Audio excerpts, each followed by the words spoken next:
In the last few days, the global security order has shifted in ways that would have been unthinkable just months ago, and it is happening faster than most people realize.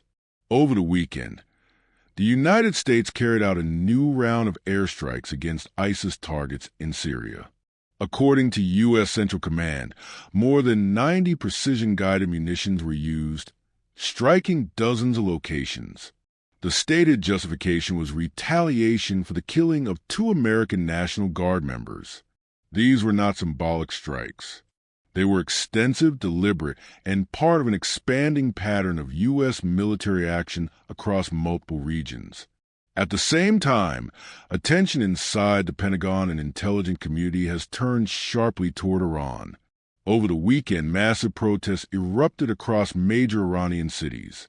Government buildings were set ablaze, mosques were attacked, and for the 3rd consecutive day, Iranian authorities shut down internet access nationwide in an attempt to suppress information.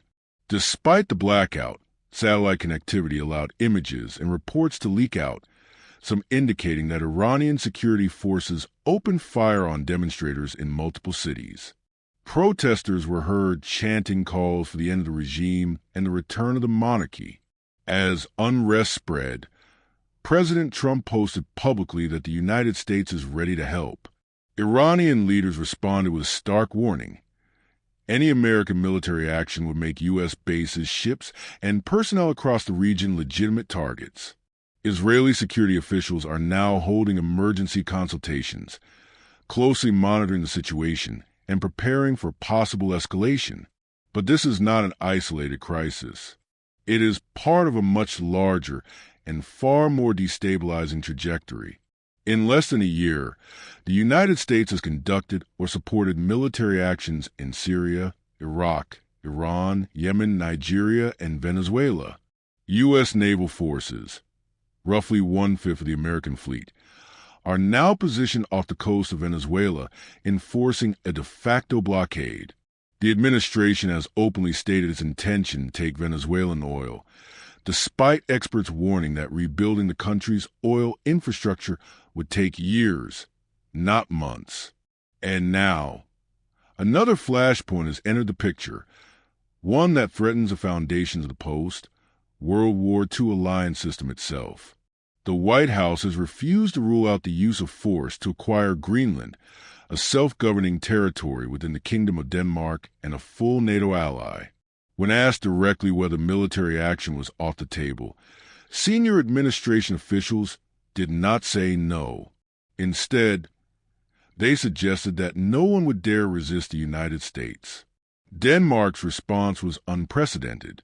For the first time in NATO's 77-year history, a member state publicly warned that if the United States were to move militarily against another NATO country, the alliance itself would cease to function. In other words, an American attack on an ally would end NATO. This is not rhetoric. Denmark is acting. Copenhagen has announced the largest Arctic defense buildup in its modern history, committing tens of billions of kroner to new fighter jets, patrol vessels, radar systems, and undersea infrastructure specifically tied to Greenland. Defense spending will exceed 3% of GDP, far above NATO's benchmark. A NATO ally is rearming, not because of Russia, but because of concern over the United States. That alone signals how severe this moment is. The legal and constitutional implications are just as serious. The U.S. Constitution grants Congress, not the President, the authority to declare war.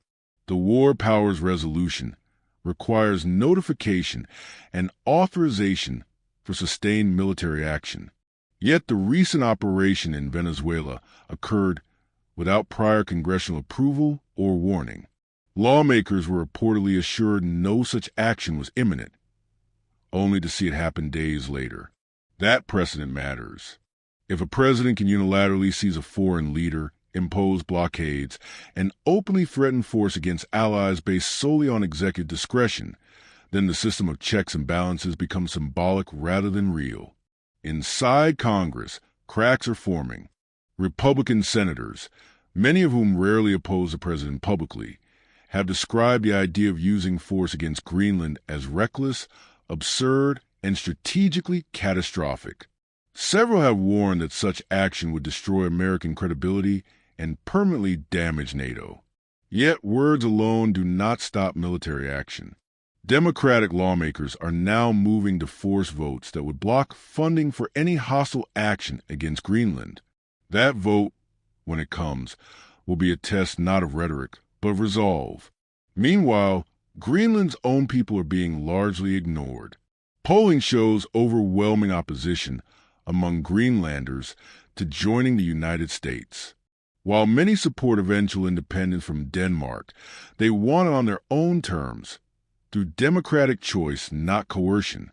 Greenland's parliament has issued joint statements rejecting any notion of annexation, stating clearly that their future is not for foreign powers to decide. The broader consequences extend far beyond the Arctic.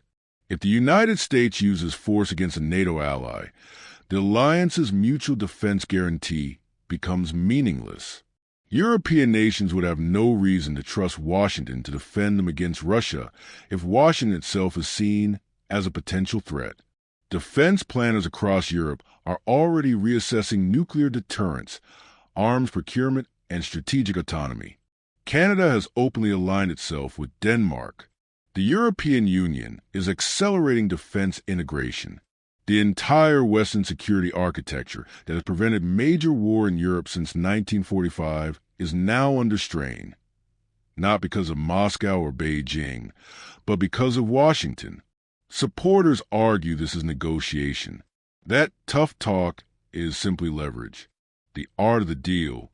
But after Venezuela, that argument is harder to sustain. The president talked about action for months. Then he acted.